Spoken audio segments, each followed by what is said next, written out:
Gratitude is one of the most powerful ways to transform yourself, your moment, your energy. You can transmute everything that's going on with gratitude. Gratitude will accelerate your ability to pull into your life all the things that you would love to have, all the things that you think that would be cool, your experiences, your relationships, your health, all of these different things. How many have heard my pencil story? A couple of you. Decades ago, I was homeless for a short time. I was in poverty for a very long time. And throughout it all, I was trying to work on myself. And I was going to the library, and I would go to the free lectures, and I would listen to the New Thought people and the Unitarian people and the self-help people. And more often than not, they talked about gratitude. And they would say, it's very important that you be grateful for what's going on. And I thought, yeah, right. You don't know what's going on. I am not grateful for this. I am not grateful for my life. I am not grateful for where I'm at. You bring me something to be grateful for, and I'll be grateful. And they would always say, that's the wrong, you're putting a cart before the horse. It's the wrong way. That's not how you do it. You have to practice gratitude for what you have now. You transmute your whole energy system, and then you start attracting things to match your new energy. As long as I stayed in the position of I'm unhappy, I'm miserable, I'm a victim, the world is out to get me, nobody's going to publish my work, I'm never going to get anything out there, I'm not going to make a difference in the world, I'm going to die unknown. As long as I put that energy out there, that's what I was getting back. Anybody have a pencil? Well, pen's fine. I remember taking a number 2 pencil, those yellow pencils, it says number 2. Probably had them when we were in grade school and so forth. And I looked around my room and I said, yeah, okay, let me try this gratitude crap. Let me see if I can make a difference by focusing on something. And I had a pencil. All right, pencil. And believe me, my heart was not in it. I looked at that pencil and I said, pencil. All right, that piece of lead there, I could write a grocery list. I can write a poem. I can write a song. I can write a suicide note. I can write the great American novel.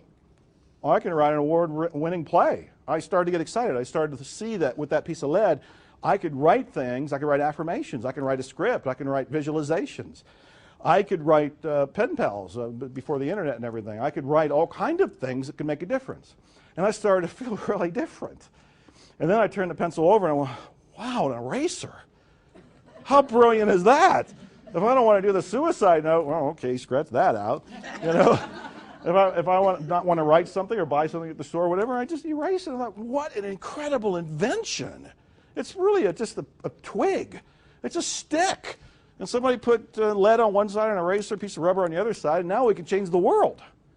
And in fact, many people did change the world with a pencil because when they were writing, the Mark Twains of the world and Harriet Beecher Stowe, and they wrote books that transformed people, they didn't have computers.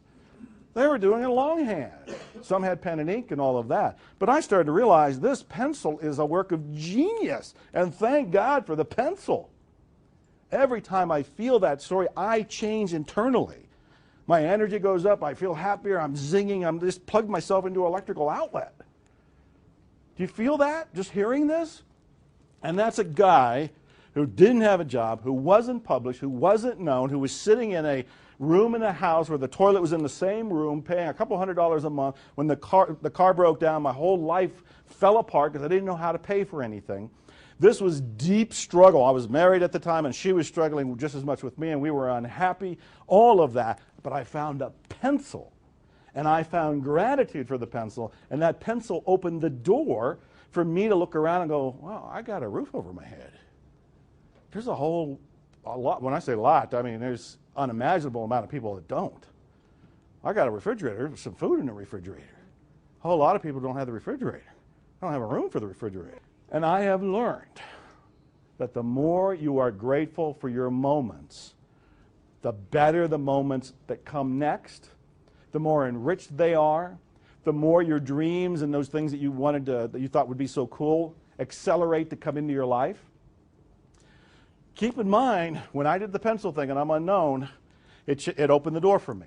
Today, more often than not, I get in my hot tub on my Texas property and I look at the sky and I'm saying, thank you, thank you, thank you.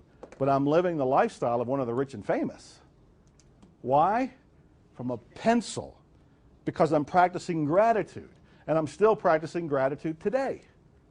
Whether it's in the hot tub or as I go about my day, I look around just to say thank you. Thank you for the coffee.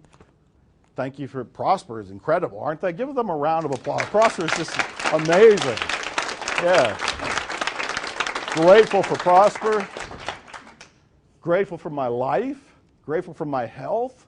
And it's just a notation in my own life. I want you to look around on your life and in this moment, and particularly in this moment. Because the more you can be in this moment and focus on something to be grateful for, even at first, like the pencil, I wasn't grateful for it. I did it as an exercise I was almost resisting completing. But the more I did that, the more I transformed. Gratitude is one of the clearing techniques. The clearer you are, the faster you manifest. Get into gratitude and your life begins to